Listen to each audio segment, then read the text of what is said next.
have a very special guest for you tonight. Hello, we've been expecting you.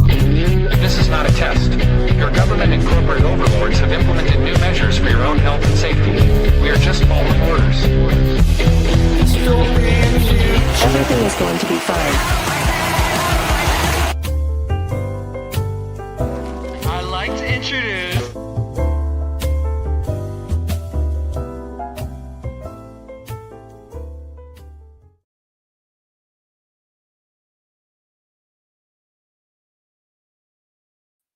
Welcome, everyone, to another If by Whiskey. I did not add myself to the studio. How's everybody doing out there? First of all, let me get the chat set up because we've got a special guest coming up here very soon. We've got Jack Danger coming on very soon. So I'm looking for him in the square in the bottom there. As soon as he jumps on, he's actually finishing up a conversation with Congressman Tim Burchett, actually. So if you're heading from over there, over here, welcome. If you are still talking with him or still watching that, please stay there until. So, welcome to another If I Whiskey, everybody. A lot has happened in the last 2 weeks. You can see that there's somebody's missing, and he's missed already. So, we didn't get to talk about it yesterday or last week. We went a little long with Tyrone, which is great because the conversation just kind of naturally took off. So, it was really nice. But basically, Jason has decided to take a little break. So we are sans Jason. What's really interesting about that is I had a little bit of I don't know, it wasn't a crisis. It was existential of some sort, but it wasn't really a crisis. But it was more like questioning, as in like, hey, Jason's taking a step back. What should I do? Should I take a step back as well? So I threw it out to the universe and I'm like, hey, should I continue this podcast? And my first sign was really, well, I mean, it was good and it really wasn't good or bad. It just was. I get an email from, let's see, who do I get an email from? Okay, I get an email from a guy. Now, this guy's on LinkedIn. And to give you a little backstory, very simple. This guy has a podcast studio in Arizona. And he opened it in like May of 2024. I think it was an old rental property that he had converted over. So he had reached out through LinkedIn to a handful of content creators that were local. He came across me somehow. So he reached out to me. We had a long conversation back and forth, and he invited me over to his podcast studio. There were about maybe four other content creators, maybe 4 or 5. Content creators, whatever, podcasters. Anyway, so I go over his house and I've got my business cards. I'm handing out to everybody. The guy had snacks. We were there for hours, went to his house. I bought this camera that you're recording on right now, this one right here. I bought this camera because he is the one who told me to get it. So it was very interesting. Anyway, so that's how that is. Now, what's interesting about this is I had such a positive experience out of that. I was blown away by his kindness and generosity that I looked up his podcast name via website. So I look up www. His name of his podcast studio thing. And I bought a 3-year subscription. I bought it for him though. I bought it to gift him. So I end up buying the website. And what I do is I literally go online and I go on LinkedIn. I've got the conversation. I'm like, hey, just so you know, this is the name of your podcast studio, right? Okay. I bought the website, blah, blah, blah. I'd like to gift it to you as as kindness for your generosity, inviting me over your house, blah, blah, blah. He and I have a conversation back and forth. We even talk about collaborating in the future, whatever. So once again, Jason leaves and I am at existential crisis time. So I just, hold on one second. We got Jack coming on in about 5 minutes. All right, letting him know right now. So anyway, so everyone get ready for Jack Danger. This is going to be an exciting conversation. He literally just got off the conversation with Tim Burchett, so it should be pretty awesome. Anyway, so what happened was I get an email completely out of the blue. not to me, but to my generic, like not even through a form letter, through my website, nothing. I get an email that says, "Hey, Mark, my name is blah, blah, blah. I have a podcast studio in Arizona called blah, blah, blah. I see that you bought the website, blah, blah, blah. I'd like to buy it from you if I could." So, that was like a kick in the balls for me. Cause like we talk about podcasting as being a community and things like that. And I like to think that I try to connect with everyone whom I meet, especially people who invite me personally to their house. And I go to their house and I spend hours there, and I can tell exactly what I did and didn't get from his recommendations and why I didn't get them. But anyway, so what I felt very insignificant after that moment. I'm like, wow, this guy didn't even, whoa, bro, that one hurts, Zach. Yeah, it is gay. It's totally gay, man. I felt worthless because like I literally spend hours with this guy and this guy doesn't even fucking remember me. So anyway, so I told him it would be $600 or $599, to avoid the 1099. But basically, that's how it is. It's okay, man, because I'm feeling you. Because that's how I felt beginning of the week. I swear to God, I felt the same way. Now, I shared that story with a few people, and I was very disheartened. I was very depressed. I'm not going to lie. I've been doing this for over 5 years. I've got 250 episodes, 500 hours, a lot of stuff. I put a lot of effort and time into it. It's okay. It's okay that it's not what people want it to be or what I'd like it to be or anything like that. Not a big deal. So I was starting to make peace with that as this week turned, like, hey, you know what? I didn't even make impact with a guy I met in person. Maybe I should stop. So I start thinking I'm going to wind it down, and then all of a sudden, once again, I do have the question out to the universe, whatever you want to call that, and I'm like, do I continue this? And out of the blue, I start getting emails from people I don't even know. So currently, I have 4 podcasts set up that I didn't have last week. I didn't have a show last week, and now we have 4 podcasts. So let's go to Zach here. I'm with you. Kind of want to shoot. Okay, well, we don't want to do that, sir. No, sir. We don't do that. I do not promote that. I did not see that, sir. Someone give Zach a call, please. Can someone reach out to Zach on the twits? Buddy, you all right, man? Seriously, let's talk. If you got to talk, you can jump on if you want to with Jack. You're welcome, man. I'll give you the link if you want. So you let me know. Because we love you. So don't do this stuff to us, man. We love you too much for this. So anyway, the thing is, I ask, and I now have a conversation with Jack Danger today.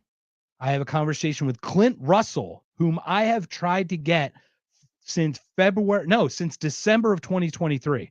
I spoke with his running mate, Mike Rechtenwald, in December of 2023. I had reached out to Clint at that point. He got so busy February, March, you saw with the LP and all that stuff. So anyway, so we saw that happen. I've got Clint Russell then next week. Now that's tentative. Clint Russell is a very popular, very famous person who has to reschedule often. I have a feeling. So it's tentative. I'm looking forward to it. But then, today is the 27th. The 3rd is Clint Russell. The 10th is my good boy Free from Are You Smarter Than a Politician? So the host of Are You Smarter Than a Politician, Free, will be on the 10th. That's the Monday. And then the 17th, I'm actually going to be in Austin, flying back from Austin. So if you're in Austin from the 15th to the 17th of November, please let me know. I've got Comedy Mothership tickets, and I've got a concert on Sunday that I'm going to. So please reach out. I'm going with my girlfriend. We're doing a little anniversary / vacation-y kind of thing. Very short 2-day thing. So it'll be awesome. But so anyway, so I sent out to the universe, and then the 20th, I have a gentleman named Shaka Mitchell who just reached out to me out of the blue. Now, one of the interesting people that I've got the publisher for some people who are associated with Turning Point USA, which is very interesting because I don't know how they came across my name or my stuff. So it's really weird that that they're on there. Anyway, so Jack should be finishing up with Tim Burchett, Congressman Tim Burchett, Rep Tim Burchett from Tennessee, I think. And next week they have Eric Burleson. So, well, you don't want to do that, buddy. Okay. Someone get over there with Zach. Someone talk to him. We love you too much, man. We don't want you to do that. I don't want you to do that. Come on. Keep doing your thing. Your new show is awesome. Your new show is awesome, man. So anyway, so welcome. So if you have any questions for us, please let us know. Jack started off the show talking about the gambling scandal. Now I stayed out of the news over this weekend. I know there was this bust thing, but I heard the rabbit hole goes deep. So I hope when Jack comes on, he can talk about it. The other thing is Jack I think Jack's a very unique thinker. And I'll say this because I would argue that I made some assumptions about Jack. I assumed some things, and having little chats with him, without being confrontational, it's more like just asking him questions. He's expressing things like, "Oh wow, that's more aligned than I thought." So I'm gonna try to. I hope we come from the side of like, similar sides, because I'm not a Trump guy. I'm not a rhetoric guy. It's not. I'm kind of over the sides of it. So anyway, so he should be coming on. But Zach, you have any questions, man? Or we're going to talk about we're going to get Econ Bro on, right? We're going to do a League of Friends. League of Ordinary Friends we're going to do. So anyway, welcome everyone once again. Just waiting on Jack to come in, but we've got a pretty interesting show. I know they just talked about Beto O'Rourke, I think, and something about Memphis, Tennessee. So we'll see what happens when they come back from that. I could probably use an update or something like that. Anyway, so that's where I'm at. So I sent out to the universe. So just when I thought I was out, they pull me back in. I've got at least 4 more podcasts, maybe a 5th scheduled right now until these people drop off after this one, because I can't get my – no, just kidding. Anyway, so welcome again. I know you feel that, man, but it's not. It's not. Anyway, so we've got some interesting stuff to talk about. Let's see what else we got. Bombing Venezuela. So if anyone knows, if you get bombed on a boat in international waters from Venezuela and you survive, you just get sent back to your country without charges. That's what I hear. So I guess it's like a game. So if you cannot die when you're attacked by America off the shores of your own country, then you get sent back. You actually don't have to stand charges for drug or anything. Oh, that's an interesting one. Well, they're not good people, man. I think people use religion to hide behind. I think the evil's just evil, and then they just use groups to hide behind. But that's just me. I could be wrong. I mean, there are evil groups out there. Don't get me wrong. I find it's easier to hijack a current group or something than it is to maybe create your own, especially when you're nihilistic. I think it'd be pretty challenging. So anyway, so welcome everyone. Another If by Whiskey. I am without Jason, and I'm sad, actually.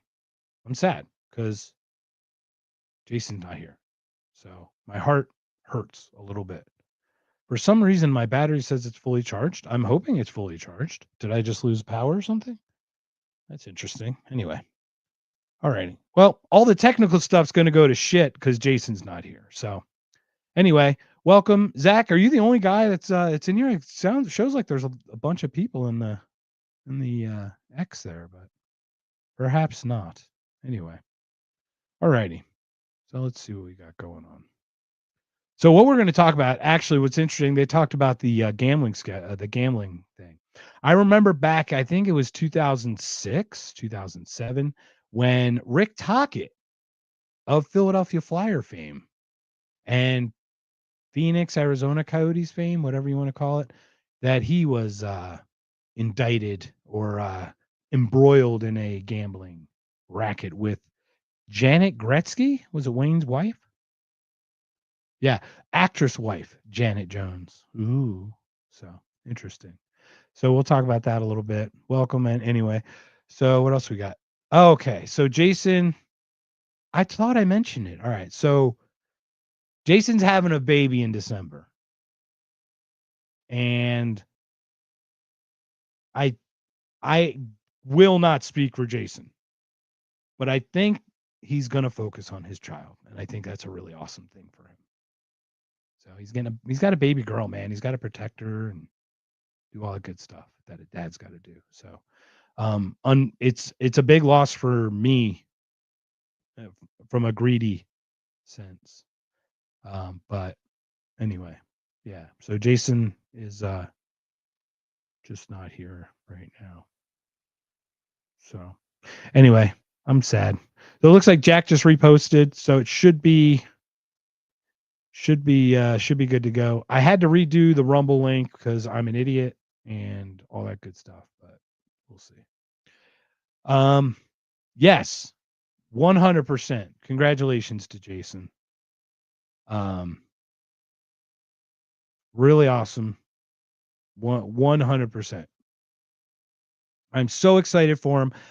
I'm only bummed because there was a thing. It was working, you know what I mean? There was a good back and forth, a little vibe. But yeah, but it's great. I'm so happy for him. Look, you met my other co-host Chris when he just felt it was time for him. Like I was bummed.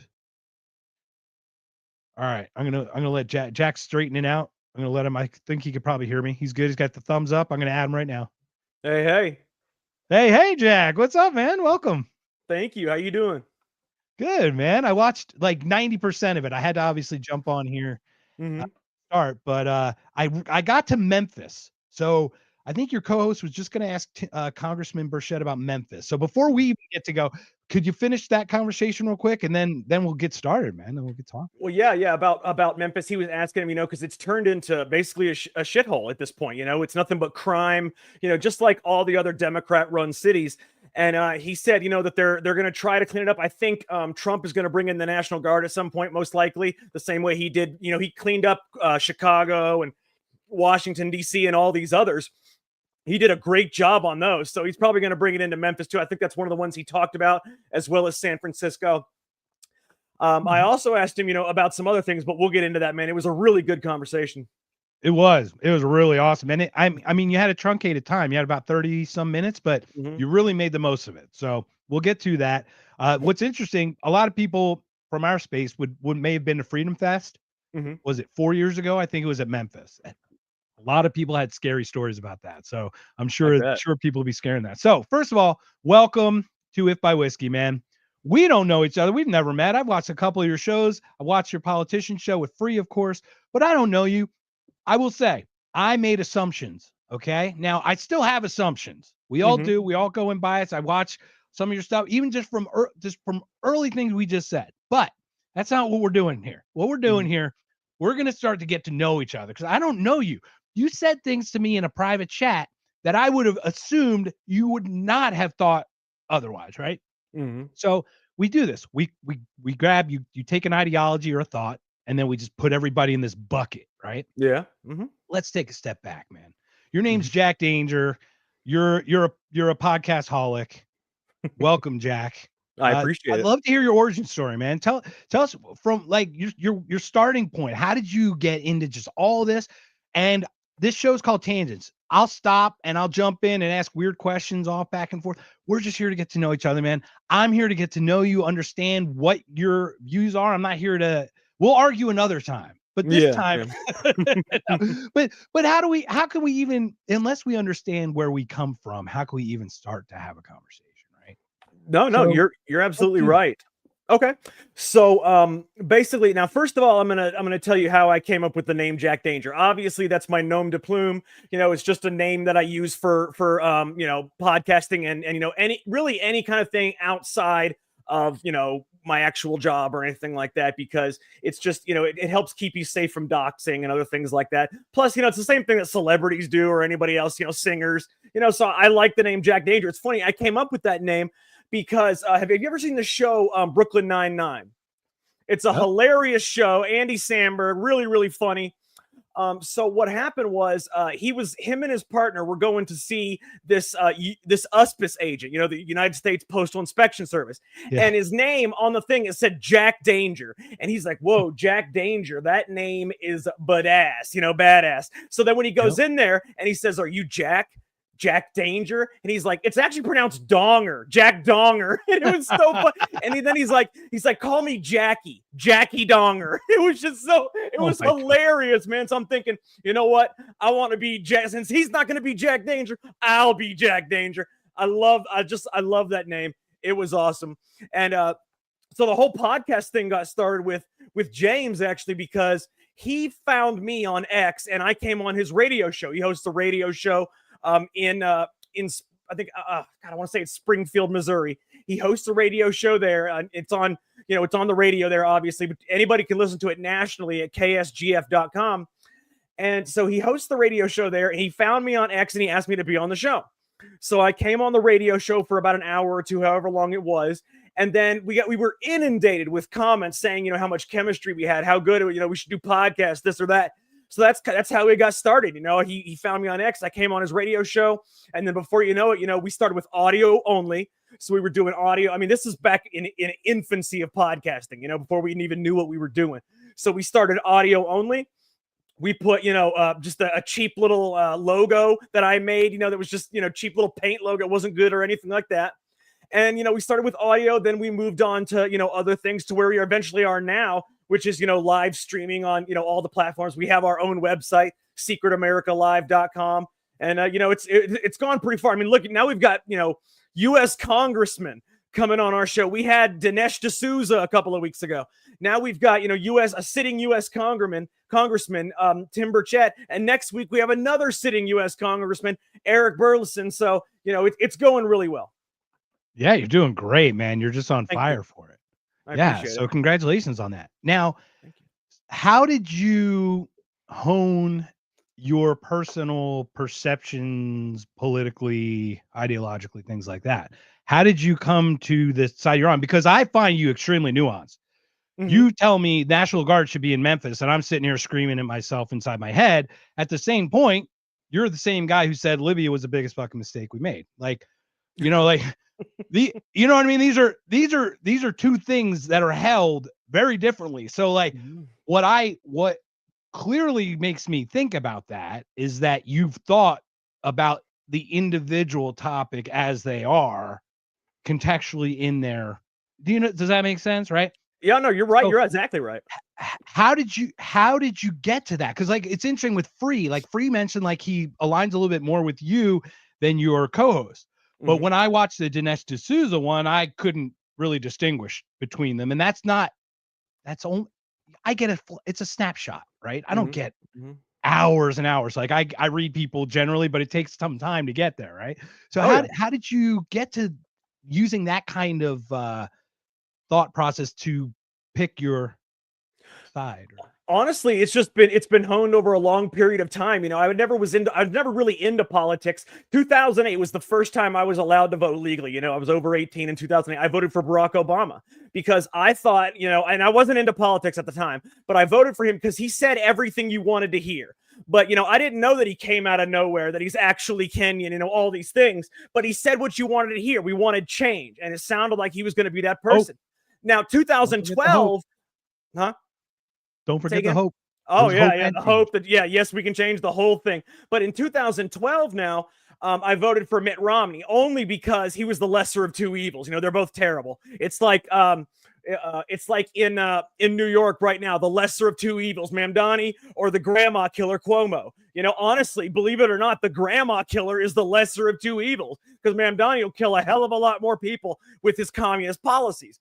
But anyways, so I'm getting off track there. But how I got to that point... No, that's the point, though. No, go off track, man. That's what we're doing. Let's talk Mamdani.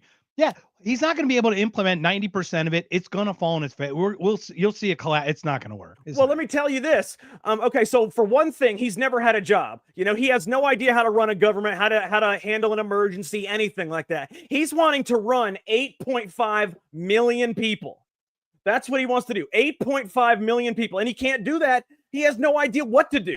So all he's going to do is listen to advisors, and that's going to get him nowhere because these advisors are going to be liberal. They're going to, basically shape his agenda. And not only that, but did you know he lied about he said his aunt, I believe it was riding the subway after 9/11, and she got all kinds of dirty looks and bad things said to her because she's Arab or Muslim or whatever it is. Now it comes to find out his aunt was that before or after they found the passport in the rubble? Which Oh, I don't know. It's probably after. But what I can tell you is his aunt never lived in New York City during 9/11 or afterwards. She lived in Tanzania, a whole nother country. Tanzania. That was like Biden. That was like Biden talking about being there too. Exactly. And then you've got the whole thing where he lies. He's actually lying, and I don't even know if he's lying or if he just doesn't know. He's talking about freezing the rent, right? So first of all, in New York, the only rent you can freeze is the rent that is rent controlled. That's only 25% of the apartments, right? Second, it's bullshit. He cannot freeze anything. You know who freezes the rents or who controls the rents? The Rent Guideline Board. And guess what? The mayor is not control of the Rent Guideline Board. So he cannot freeze the rents at all. He's either lying or he's a straight up idiot. Oh, we got a good question here. I'm not going to say it, but that's pretty good. Honestly, I think that will happen probably soon after that, and then also pedophilia, because that happens with our fire chief in Mesa. Our fire chief in Mesa got caught goat screwing or something. But see, radical Muslims, now regular Muslims are fine with me, but I will tell you that regular Muslims are only regular because they're the minority. When Muslims become the majority, they become radical. Then what they do is I like to say that radical people are radical and non-radical people aren't. I think not when you're a Muslim.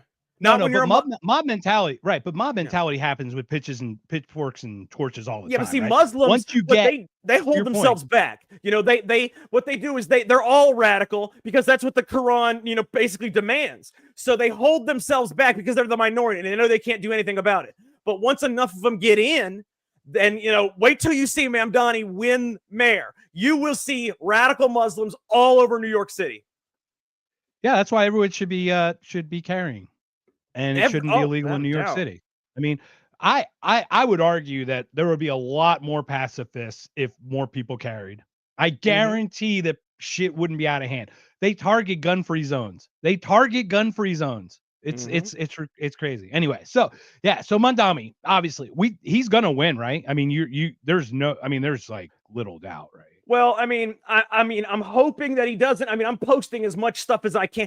When Trump was running his election over the course of 1 year for his election, I had 55 million impressions, so that's 55 million people that saw all the things that I was writing for Trump and advocating, lobbying for Trump to win. So I like to think that I kind of helped him win the election. Obviously, I wasn't, the deciding factor, but when 55 million people see your stuff. Well, you added to it. You were part of that collective that really added to the bucket. Look, this election, in my opinion, was the left people. So it was all like everybody who got thrown out by this really weird sect of this blue-haired weirdos are like, everybody out. If you don't agree, get out.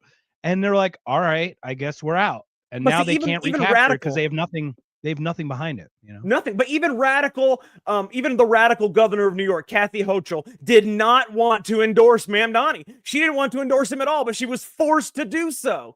So that tells you how radical he is. Had Schumer even endorsed? I thought they still haven't, right? Booker and Schumer haven't? Or that I don't know, but I do know that Hochul did not want to endorse him. She even, said so in her private circles, but then she was kind of forced to endorse him if she wants a political career after governor. But I will tell you that what boggles my mind, okay? Now, I will tell you that it is, who's his opponent? A grandmother killer. This happened 5 years ago. He stuffed all grandma and grandpas with COVID together in nursing homes. He killed them all. So, that's his opponent. So, I think they ran him against his opponent because they knew it's the only opponent he could easily beat. This man is a plant. Not only is he a plant, but this happened the 25th anniversary of 9/11 is next year. You're talking Muslims killed 3,000 New Yorkers, and then 25 years later, a Muslim radical is the mayor of New York City. Yeah, well, number 3 in Al Qaeda is the head of Syria. Mm-hmm. So number 2. We're talking America. You know, this is crazy. I know. Craziness. Well, I know. Back in the day, nuts. J. Edgar Hoover would have been following this guy, would have put a bullet in the back of his dome. We don't like communists. Back in the 20s, 30s, 40s, 50s, how the hell did the country flip a complete 180 to where now, did you know Vladimir Lenin said the goal of socialism is communism? Okay, that's the goal. So when they say they're socialists, their goal is communism. They can't say communism because they would lose if they said straight up communism. So socialism tested better with focus groups. But as soon as they get elected, it's communism. I guarantee it. Well, yeah, they can't say communism. Nope. I mean, you just can't. But I mean, yeah, it's craziness. So you had an awesome conversation before you jumped on here. Mhm. Let's break down your conversation with the congressman, and then we'll talk about the stuff that you talked about before about the betting and stuff, and Sure. we'll go from there. Okay, what do you want to know? So yeah. So Burchett, tell me. I just want to get your immediate thoughts, man. That must have been exciting for you to have. Is that your first congressman you had like live, just boom right there in your face? You got to talk to in this format? Yeah, it actually was the first U.S. congressman, first sitting U.S. congressman that we've had live. I mean, we've had candidates on there like Laverne Spicer. We've had political icons like Dinesh D'Souza, but this was the first sitting U.S. congressman. And the reason that I wanted him to be the first is because he's one of the few that is honest, forthright, will answer the questions. He was such an honest person. He answered every question. He didn't say, "Oh no, I can't really talk about this." He didn't say, even before the show, I asked him, "Is there any topic that is off limits that you don't want me to bring up?" He said, "No, he can talk about anything." This man is forthright and honest, and that's why he is the first U.S. congressman on Secret America. That is awesome. So he's the first ever on your show. That's really cool. First of all, we got Will I Am right here. I am for I am. Welcome. Very And we've cool. got Legacy Right's here as well. Zach, everybody, welcome. We've got a bunch of people on. So this is what's really cool. Burchett, I watched his interview with Tucker, and to your point, very honest and open. So it's so cool because I got to meet Thomas Massey at Freedom Fest, and it was He's just a few weeks one of the other ones. Yep, right. one of the Now, good ones. this is a few weeks after Rhonda passed, Mm-hmm. and he forced himself to come. And I get this weird thing. It's hard to explain, but we'll talk UFOs too. But I get this ping to walk to the front door. I walk in, and it's like 6 a.m. I mean, it's like the first thing in the morning, and he comes walking in with his dude, and I'm like, oh my gosh. So I take a selfie with him. Every time I post my selfie, that selfie is that one that I took with him, that one picture. And I shook his hand. I said, "I'm so sorry." Offer my condolences right away. I'm like, you're so strong for coming. You know what I mean? It's, just a few weeks after. This is Freedom Fest, man. He could have canceled that. Oh yeah, definitely. He could have postponed that. But he looks at me and he goes, "I cried all night in the hotel, so I wouldn't cry today." And I'm just like, this is a human, man. This is a guy. And then we vilify these people. And it's not that we can't. It's not that we shouldn't. They take the accountability. I mean, it's their responsibility. They get the accountability or whatever. But these people are human. And it's like watching just that and watching someone push through something like that was just real admirable. And people don't realize that they're humans. They treat them like objects. They cuss at them, throw things at them, wish death upon them. I don't know how many people I've seen have fake blood on their freedom shirt right here, laughing about Charlie Kirk's death. I mean, these people are sick people. Did you know that the word liberal is actually an acronym? I don't know if you knew that or not, but it's actually an acronym. And liberal means lacking in basic education. So it's lacking in basic education, reason, and logic. That's what liberal stands for. And that's the truth. And that's why we call them liberal. Yeah, I'm with you, man. I'm with you 100%. So takeaways from the conversation with the congressman. What are some of the key points that you really took away that you'd love to share? You mentioned a bill about repealing, right? Smith-Munn. You talk about these other things. So I'd love to hear the way you process that stuff since you just spoke with him like that.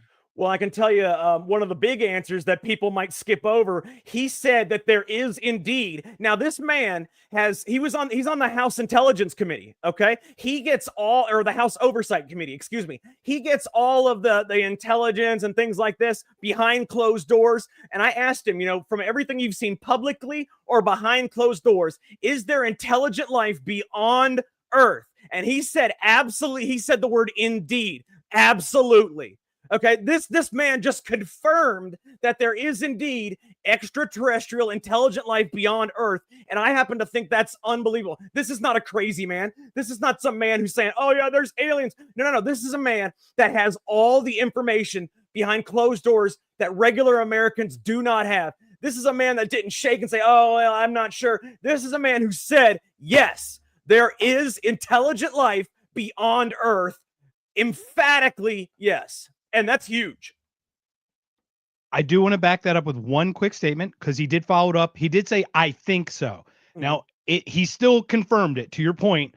But once again, he's saying that he has compelling evidence that makes him think that he clearly doesn't like actually, but he's saying what he saw compels him to think this 100%. And I can certainly agree with him. I'll share some stories with you in a little bit because it gets crazy. So here's a good question. Now, so from my perspective, let me set the stage. I voted Republican since 92. Bush Senior the second time when he lost. There was no good candidates in the 90s. It was 92 against Clinton. Okay, so I voted Clinton, Dole, McCain. I mean, I voted just a string of Republicans. Trump twice. Wasn't Clinton Democrat? Yeah, Clinton was Democrat. I'm saying it was Bush versus Clinton when Clinton won. Yeah. Clinton ran voted two seats. Right. Yeah. No, I didn't vote. No, I voted Bush, HW, but he lost to Clinton when he played the saxophone. Yeah. I'm more of a Hillary hater, way more than a Clinton. Well, I hate them both. Don't get me wrong. I hate them both. That's why I want to see who opened those. What did it say in those envelopes that were handed out at his funeral? Imagine, did you see Hillary's reaction? I want to know what was in those envelopes. I'm telling you, I think he was the informed consent, or he was the manufactured consent that allowed her to be evil because he was just so smooth and whatever. He was the director of the CIA. Yeah, he has information on everybody. So anyway, so what happened was this year I voted NOTA. I broke away.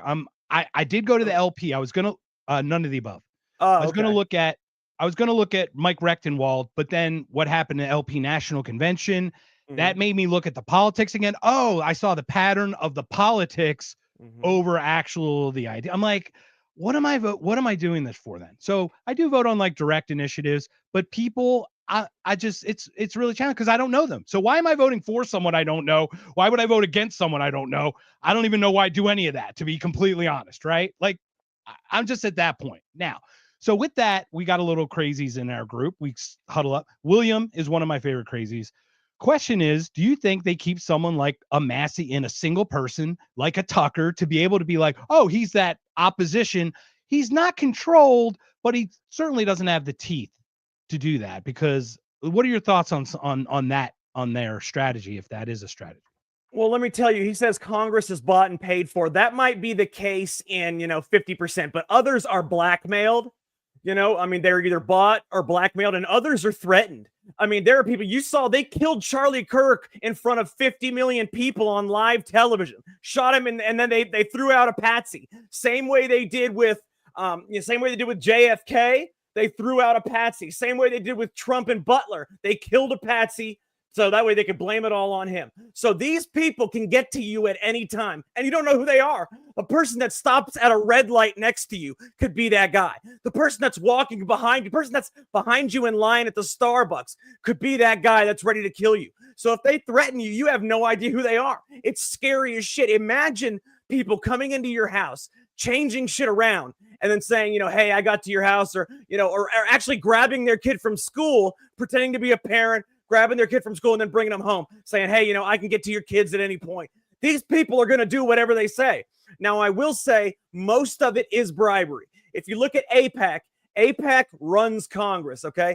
They are Israeli. They run Congress. And if you've noticed, when the whole thing happened with Israel on October 7th, I would say 90% of Congress members had signs outside their congressional office doors that said, I stand with Israel. 90% I stand with Israel. So let me tell you, they are mostly bought and paid for, mostly by AIPAC, but a lot of them are just threatened or blackmailed. Now, there are some that aren't, like a Massey, like a Tim Burchett, Eric Burleson. These people, Rand Paul, these people, they allow to do what they want because they've got to keep the illusion that things are, you've got to keep the illusion that American people have a choice. When you go to vote for Republican or Democrat, that's just an illusion. They're all working together. It's like, have you ever seen a Harlem Globetrotters game, right? Okay, they're playing against the Washington Generals. The Washington Generals lose every single game no matter what. They're supposed to lose. The Republicans are the Washington Generals. The Democrats are the Harlem Globetrotters. Yeah, it might look like the Republicans lose. Yeah, it might look like the Democrats always win, but they both share in the profits after the game. It is all an illusion to make you think you have a choice. No matter who you vote for, you do not have a choice. That's kind of what I think William was getting to. William, I think that was well answered, well asked and well answered. And obviously there was the bias about the bought and paid for. I think he's including obviously the blackmail. We still need to know about Epstein, all this stuff. So I'm only pulling these things up. This is the chat, guys. We're having a great conversation. I don't know that number. I don't know if that's true. I don't know Congressman Burchett's feelings on Israel, so I haven't asked that. So I don't know if you spoke with him about it. So no, I haven't spoke with him about it. I will say I don't know if that number, if that actually happened or not. But let's pretend it did.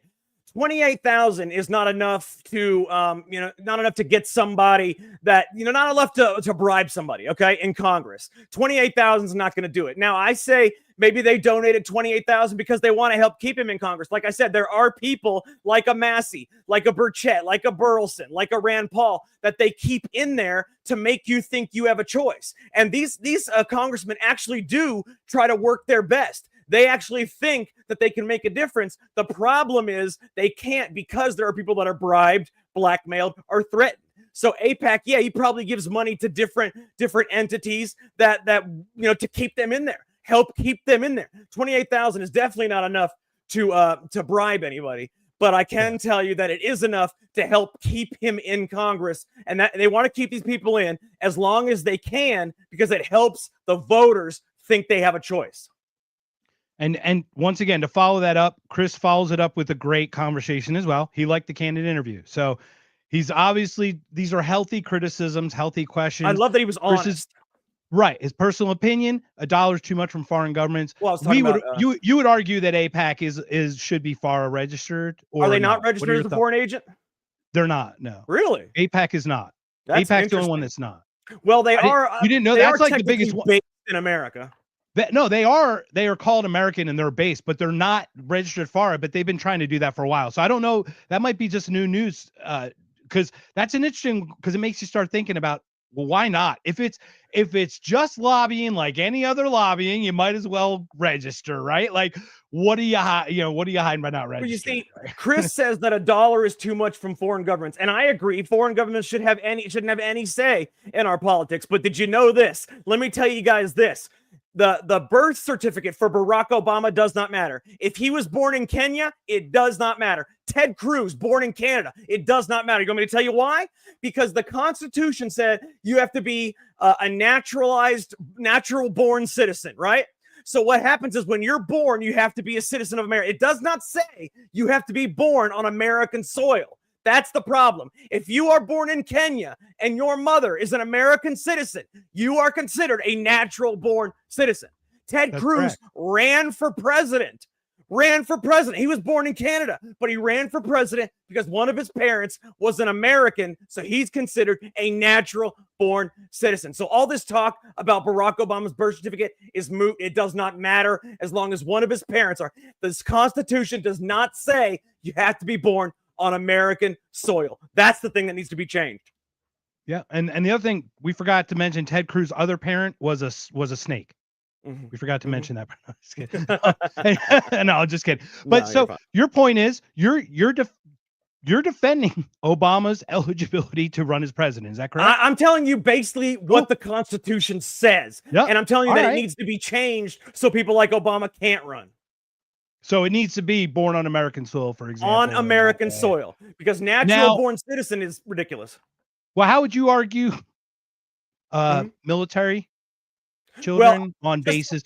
They're technically not, right? We do have those, right? You'd probably have some provincial. Well, it's the same thing as being like in the American embassy. It's considered American soil. Right. So, I mean, now if you're born, in Nigeria, but you're on a U.S. base, that's considered considered American soil. So for the purposes of being able to run for office, I would consider those and embassies to be American soil, consulates, whatever it is. Yeah, and that would be written into some kind of law in that way. Yeah, I'm yeah. sure Oh, if yeah. that were the case. So is this something that would require? I would assume an amendment. It couldn't be just It would require congressional 2/3 act, of the right? states Of the state, to ratify into So the 38? Constitution. 38 states, I think, is the number. Roughly 38, 37, yeah, because you have, they have to ratify it into the Constitution, and that's the thing is it has to be, it has to be something that a lot of those states agree on. The problem is there's not enough states that are red or enough states that are blue that are going to agree together because they don't want it American soil, the blue. They don't want it to say American soil because they can't run Obama. They can't bring in people from other countries and run them, Yeah. I'm just going to share this. I'm going to put this up Sure. as we ask a question. Once again, William, I'm with you, man. It's like an uphill climb, but Jack had a really awesome conversation with the congressman. So I'd love to try to pick your brain a little bit more if we could on that. What are some other things that he brought up, like the Smith-Mundt? What are some of those other things that you'd like to talk about that he did bring up?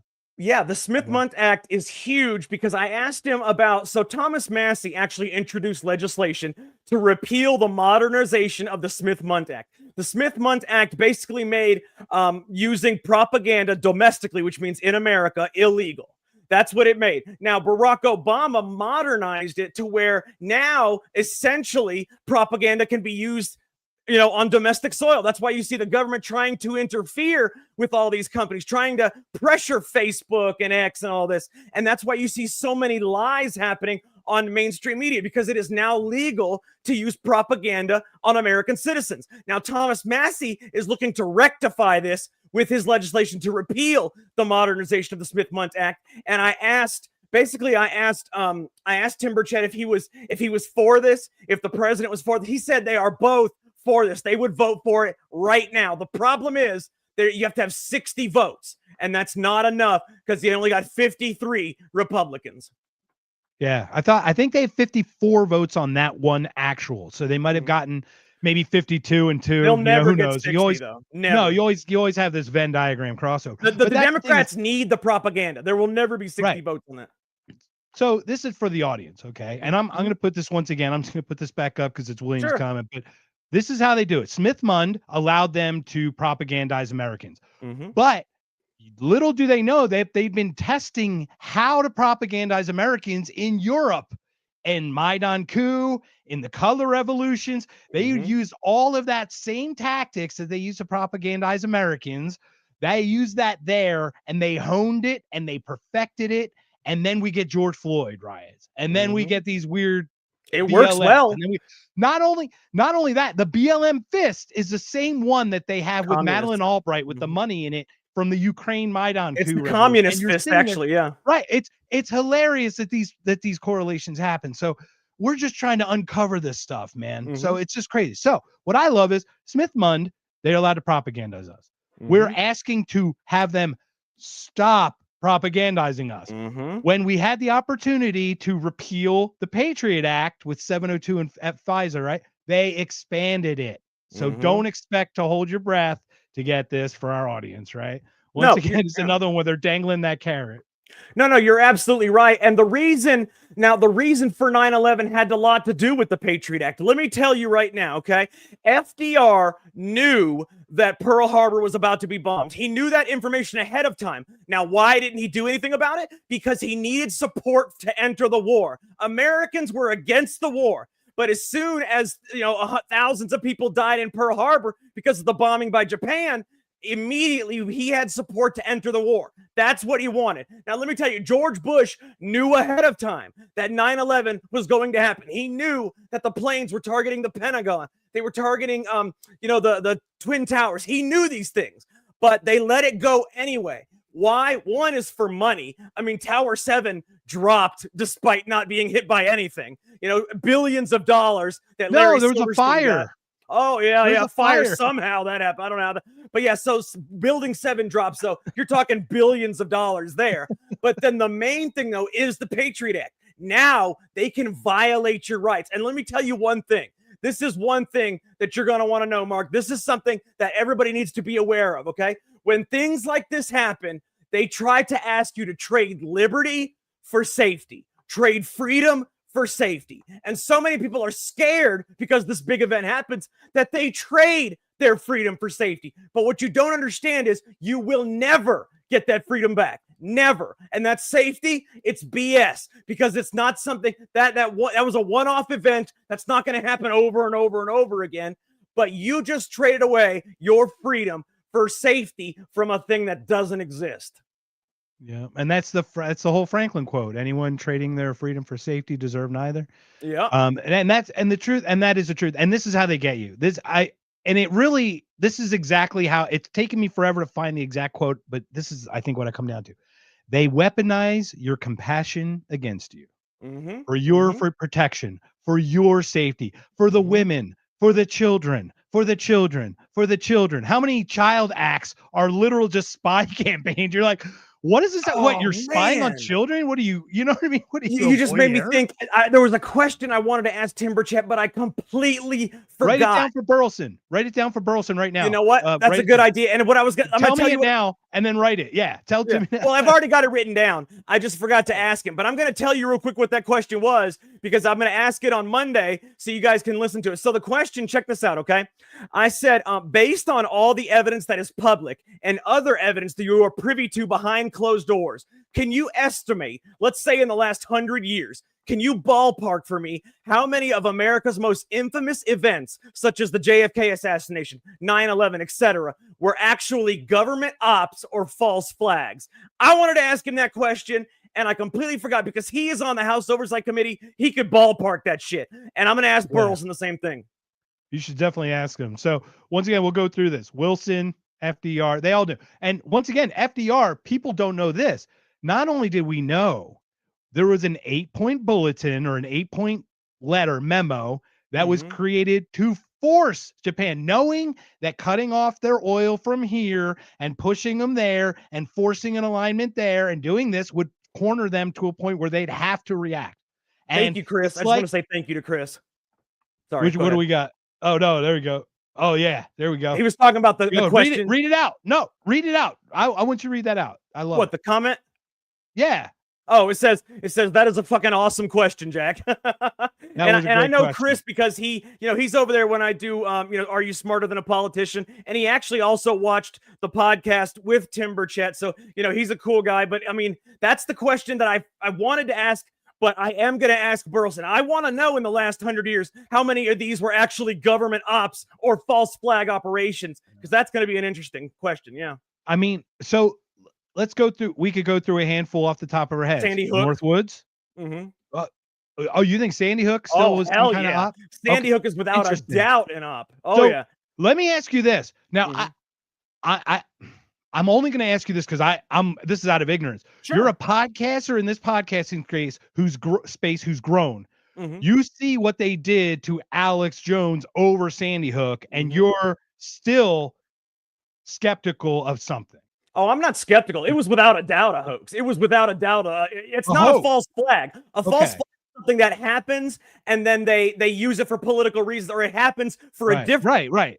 Then like Gulf of Tonkin. Gulf of Tonkin was a false flag or some attack. Okay. A hoax is something that never happened. This never happened. You need to see. You need to see the documentary. It's called We Need to Talk About Sandy Hook. You need to see that documentary, and I guarantee you. Now, the reason that I'm not afraid to say that is because I have freedom of speech. Now, the reason that he got in trouble is because he actually started attacking these people, doxing these people, harassing these people, ruining their lives, these people. But I can say it's a hoax because that's my own personal belief. It's definitely a hoax.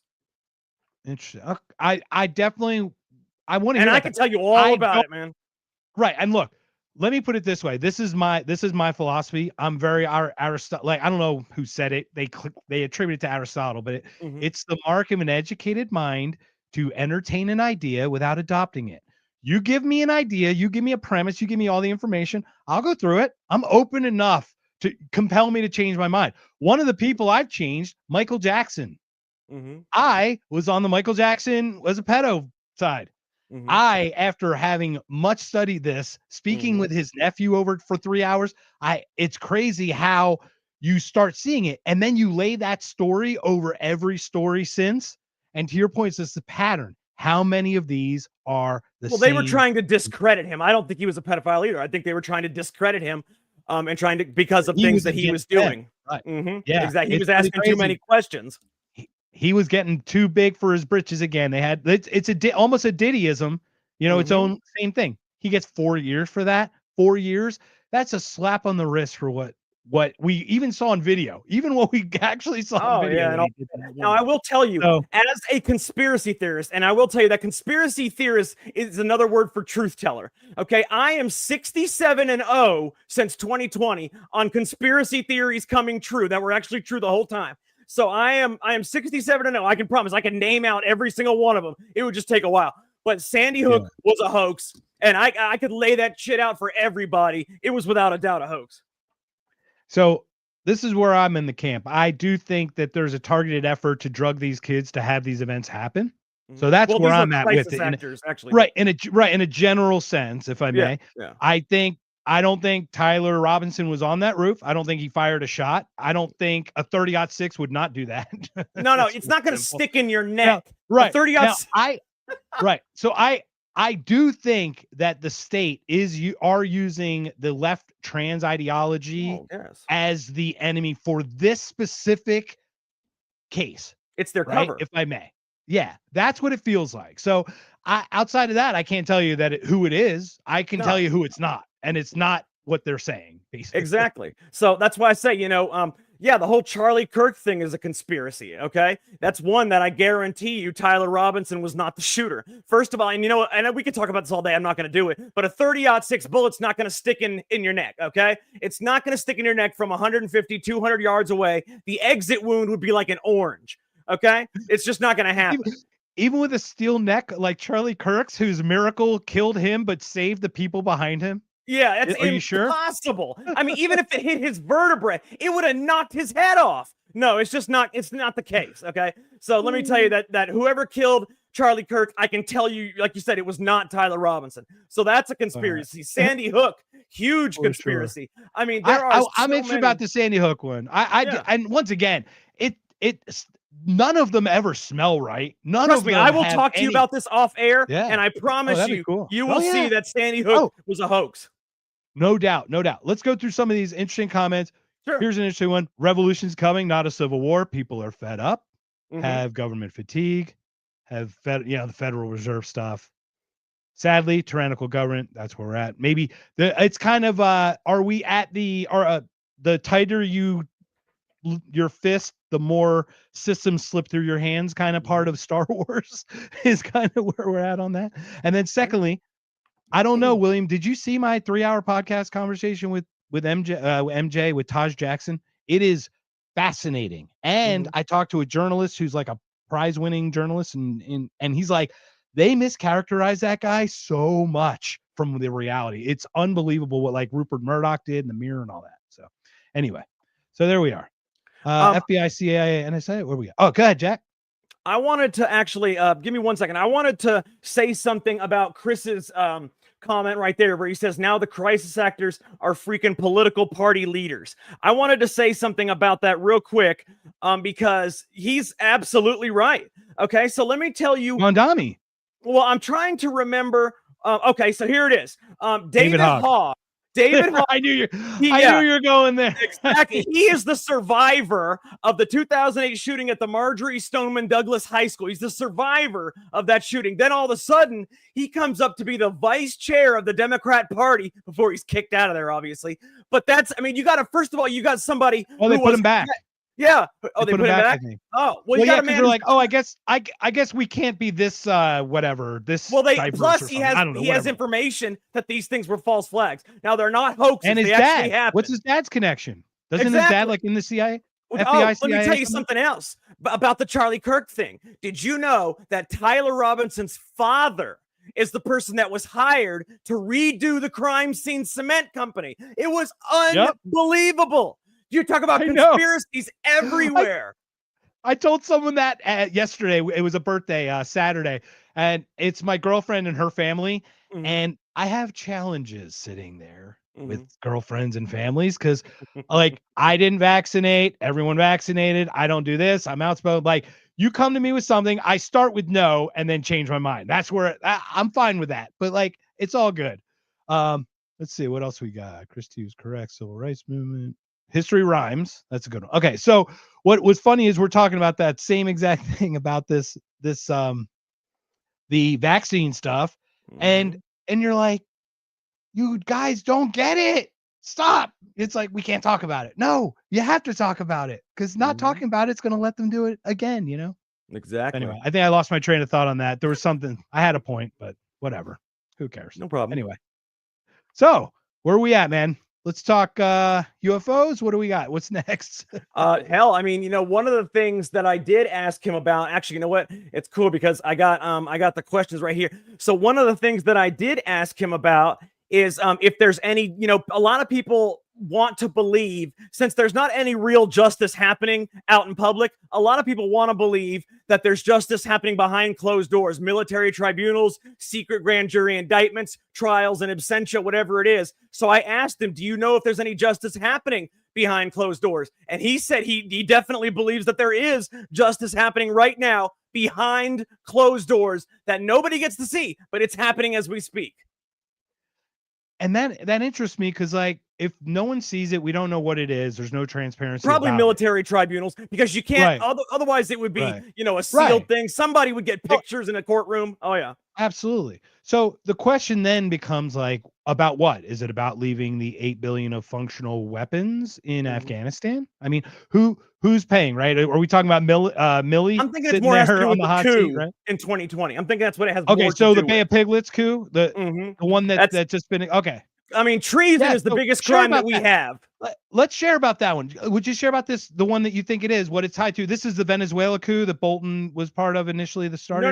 I'm talking about the 2020 election being stolen in America. That was the coup. Americans. We're talking about treason here, which is the biggest crime that you can commit in America. And there are so many people, not just the election that was stolen, but you got people like Adam Schiff pushing the Russia hoax. That was a complete lie. You've got Barack Obama, a sitting president, spying on a presidential candidate.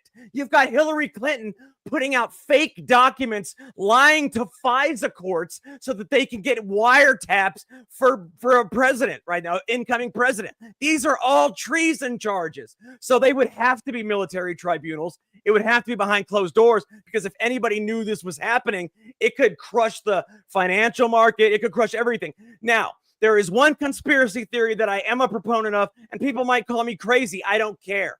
I've seen it. We're all crazy. Yeah, but we're I've actually seen this. Man. We're fucking crazy, Jack. I've seen this with my own eyes, though, okay? And I am a proponent of there are body doubles. Zelensky had a body double with him that would walk 10 feet behind him. I saw it with my own eyes. He looked just like Zelensky, had the same clothes on. That way, if there was an event happening, they could have this guy walk first, so he'd be the one that was killed instead of Zelensky. So let me tell you, if there are military tribunals happening, the people out in public, some of the people that they're doing are probably body doubles. Let me tell you one thing. So you got Joe Biden, right? Joe Biden is a man. Now, let me tell you, there are things that don't change. Your ears are not going to suddenly connect to your head, okay? Joe Biden's earlobes were not connected to his head. If you look at the current Joe Biden, his earlobes are actually connected to his face. That does not happen. They don't magically happen that way, okay? So you can tell. If you look at people like Epstein, okay? Epstein, they said he killed himself in prison, okay? Look at Epstein's nose was straight. If you look at the person that they wheeled out, his nose was curved. It looked like a G the way it was curved so bad.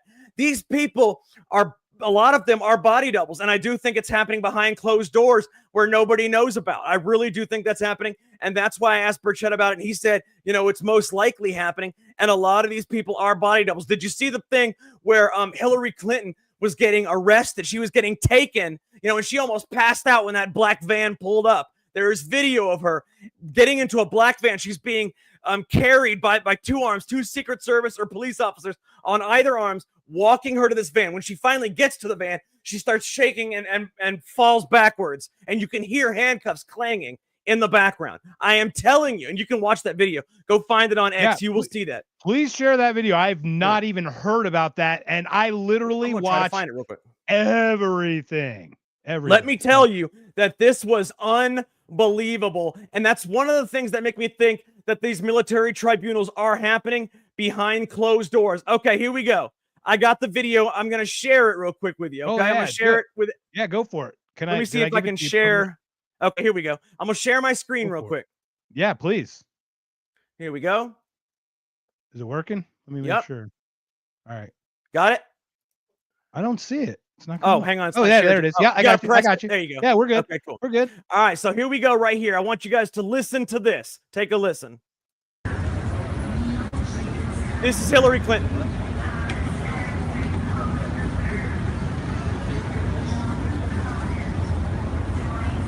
She doesn't want to get in. She's scared. Hear the handcuffs? She starts to faint. Listen again for the handcuffs. Right there. You hear that? Yeah, that clink, the little clink.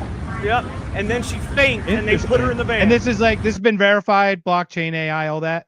Oh yeah, it's a real video. It's not AI. This happened. This happened a while back. Yeah, I'm just asking because I saw a shark jump a boat and eat a guy. Oh yeah, of course. No, like, no this joke. happened like, before holy AI shit, was even all the a thing. stuff I've seen.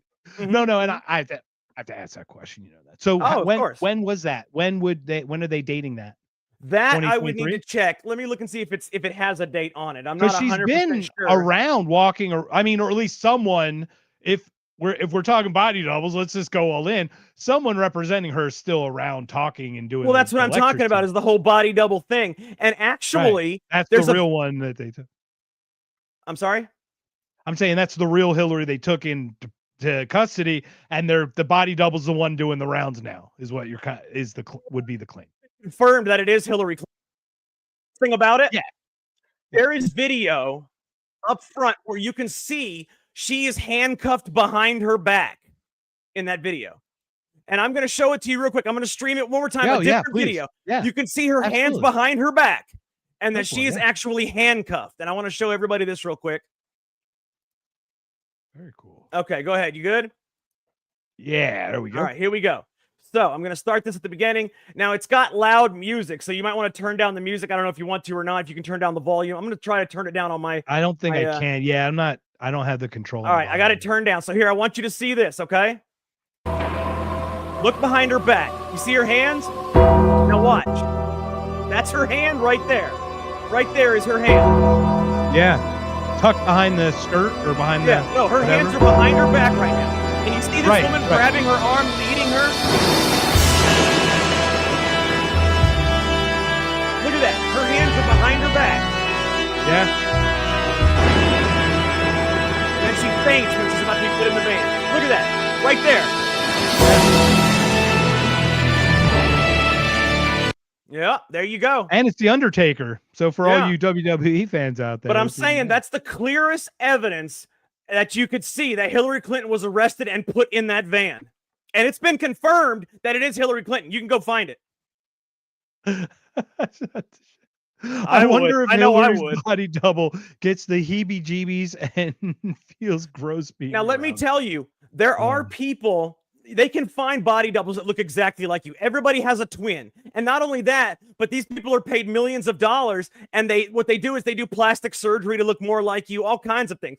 I want you to go on X, everybody that's listening, go on X and search for Volodymyr Zelensky's body double. You will see it looks exactly like him, and it walks with him, has the same clothes on, same stupid sweatshirt and sweatpants. You'll see.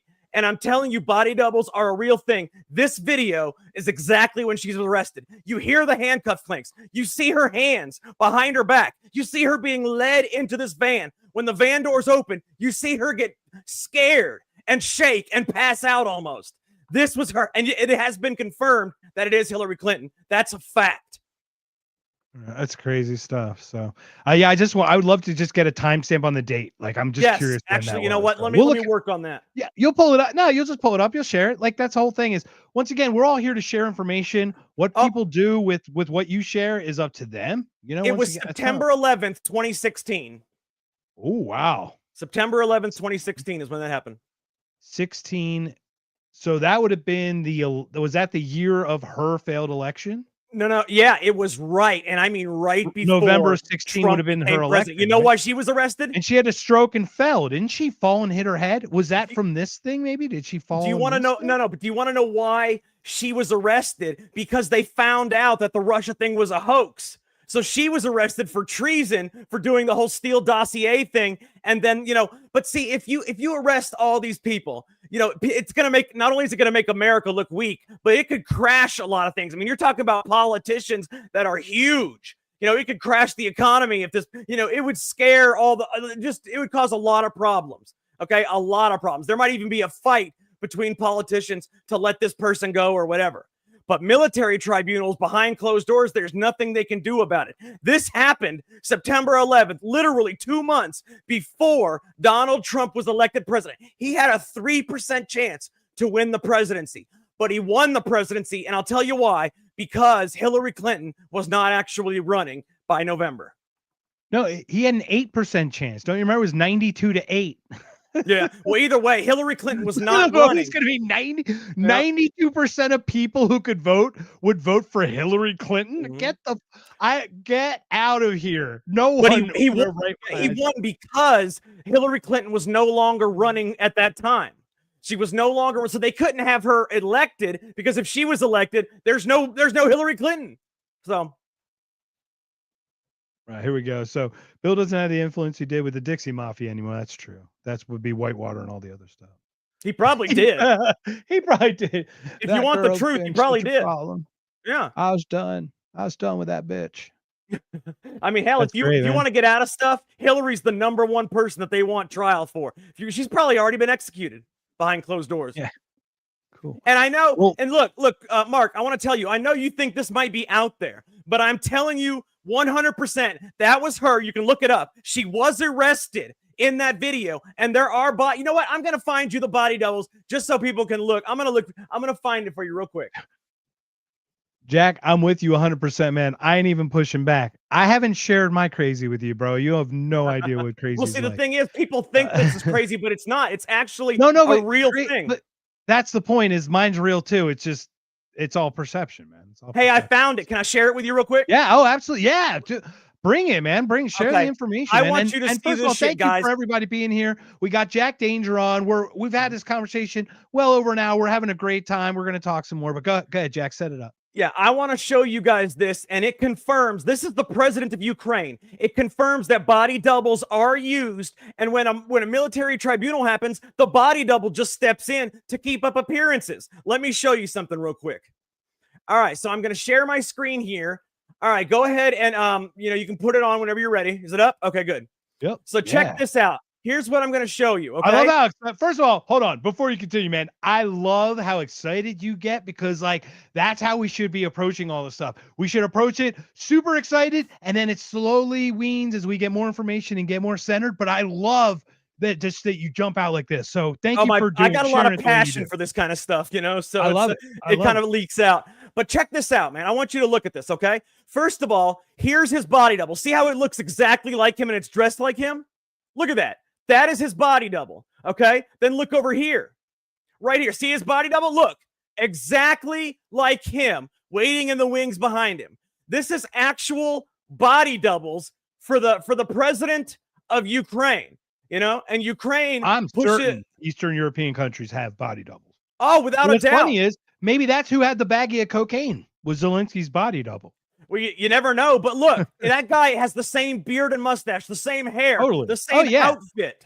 The gait, like he's standing that same pose and everything. Yeah, he's doing the whole thing. They groom these people to look exactly, plastic surgery. They teach them how to walk, everything. You get paid millions of dollars to be the body double. Oh, you better believe it.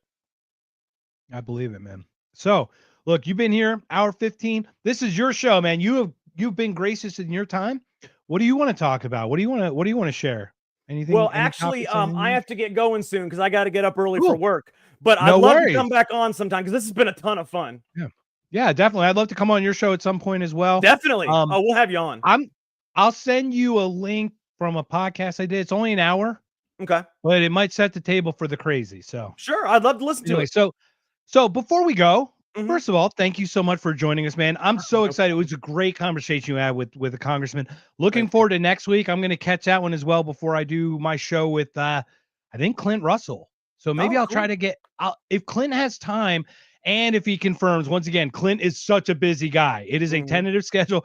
I've been trying to get him since December 2023. So like, I mean, I've met him since. Like, it's crazy that I've not been able to connect. Very busy person. It's just right. And he's wanted. He's a high commodity, obviously. So I'm just excited to even have the opportunity to talk with him. But hopefully we'll both listen in and talk about that. But then again, we've got Free on the 10th of November. And then we've got a guy named Shaka Mitchell who I think he built 2 charter schools in Tennessee, and he's doing education school choice. Very interesting guy. You would be surprised. You wouldn't. He's not like the Van Jonesian like Shaka that you'd think when you hear Shaka. Very curious guy. Music interest and everything. So those are all the stuff we got. Thank you, Jack, so much. Before we call it, please send us all your information. How can we get a hold of you? How can all the people who are watching talk to you, reach out to you, and watch your stuff going forward? Sure. I'm going to share my screen real quick if that's cool with you. Yeah. Once again, yeah, absolutely. I'm just going to show everybody, where you can find me and the show. So, okay. So here is my screen right here. If you can see it. Got it? Okay, good. All right. So you can if you go to secretamericalive.com, right? This is what comes up. It says Secret America Live Mondays at 7. You can click on any one of these links and it'll take you to that, like if you click on Rumble, it'll take you to our Rumble channel. YouTube, it'll take you to our YouTube channel. Here, it'll tell you what episode is next, which was the episode today. And then you can even watch it on our show. Right there it was the live feed for this episode from YouTube.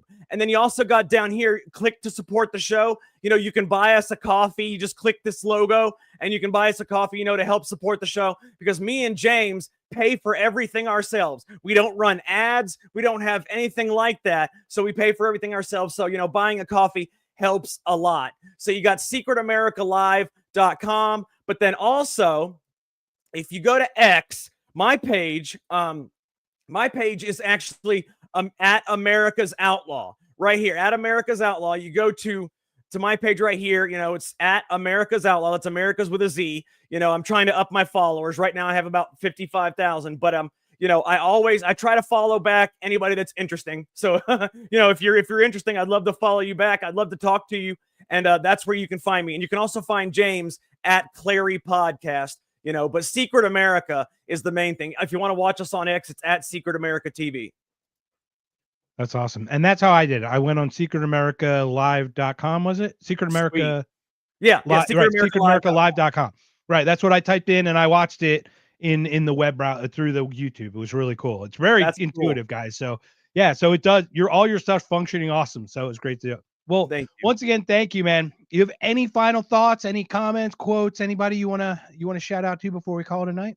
Yeah, I'd like to shout out. Yeah, definitely. Well, actually, thank you, Mark, for having me on your show. It's been a lot of fun. Great, great conversation. It's always fun. I love live shows. That's why we do our show live. So I also want to shout out to James Clary at Clary Podcast. He's my partner on Secret America. I want to thank Congressman Tim Burchett, and I also want to thank Congressman Eric Burleson, who will be on our show this coming Monday. But Tim Burchett did a great job answering the questions openly and honestly. After the show, he said he loved it and he wanted to come back on. So we'll definitely have him back on at some point too. Hopefully this time with a little more time rather than just the 30 minutes. But, I had a great time here. I had a great time, on our show. And, just go to secretamericalive.com. You can help support the show with buying a coffee. And you can also subscribe to, any of the channels that we have. That's awesome. So we're going to end on one more question because this is just a good one. We kind of talked about it in regards to Sandy Hook from William. Mm-hmm. What are your just general thoughts on Alex Jones? We'll call it a day, but thank you again before we call it. Once we end this, I'll have a outro, but stay on. We'll just talk real quick before we call it. But I'm so grateful. I'd just love to hear your thoughts on that before we call it to our guests. Oh yeah, sure. No problem. Now, what I can tell you is, I like Alex Jones, in theory. A lot of his ideas and a lot of his conspiracy theories are correct. They're good ones, but then he goes too far with it. Like with Sandy Hook, was it a hoax? Absolutely. But he harassed people and all these other things in order to get, in order to get actual evidence of it. And that's what cost him $1 billion. That's insane. Okay, that judgment, how the hell 100%, $1 billion judgment stood, and it stood even through the Court of Appeals. It stood. It is absolutely mind-boggling, and it is $1 billion. You can check on the thing. It's $1 billion, but it is $1 billion. Yeah, it's mind-boggling. How can you have a judgment of $1 billion for like a defamation suit or libel or whatever? And it stood through the appeals court. They just sold InfoWars. It was to send a message, right? They just sold InfoWars. It was a total bullshit. It was to send a message. Same with Trump. And that's the thing. I think Alex Jones. You don't question anything. Same things. I think Alex Jones is very good at pattern recognition. That's the thing. Right? Exactly. Like we've called it time and time again. These things rhyme. So when you see something, you're like, you lay that same story over and you cut out all the things are already cut out and says you are being lied to. It's just like it's so clear once you start seeing it. So once again, thank you, Jack. It was a great conversation. Great talk with the congressman. Really excited about next week for you as well, man. Thank you. Thank you so much, sir. Have a great day. Everyone, next week, the 3rd, Clint Russell should be joining us, tentatively joining us. I am very excited. But a new time, 7 p.m. Because Arizona, we're a bunch of retards. And we don't do our daylight savings. So everyone else moves and we stay the same and create all kinds of confusion for all the next Monday at 7 p.m. Eastern? Yes, sir. Unfortunately, you're trying to go up against my show then. Okay. I'm not going to go up against your show. Watch mine after. Clint can wait, I guess. Clint's popular. He can wait. I don't even let's be honest. I'll be honest. I'm probably betting 51-49 someone way bigger is going to get him on a show at 7 p.m. on Monday. No. Hopefully he'll come on. I hope he does. That would be great. No, Clint's a great guy. He's really great. But anyway, so yeah, unfortunately, we'll step on each other, but that's the daylight savings, man. That's not my fault. Blame this whole government stuff. So, no problem. Thanks again, Jack. We'll talk again. Obviously, thank you again. Are you smarter than a politician? How many times have you been on now? I think 4 times. Okay, you win. Did you win? 3 out of 4. Yeah. All right, man. That's awesome. Cool. Yeah, that's awesome. a lot of fun. Well, thank you again. We got our outro. Stick around. We'll just talk real quick and we'll call it a day. Everyone else, thank you so much for joining If by Whiskey. Have a great day. It's been too long since I've cared. I keep the pain inside my head. But this reckless life of a bandit will surely take me to my grave. I've got my iron and my 6 string.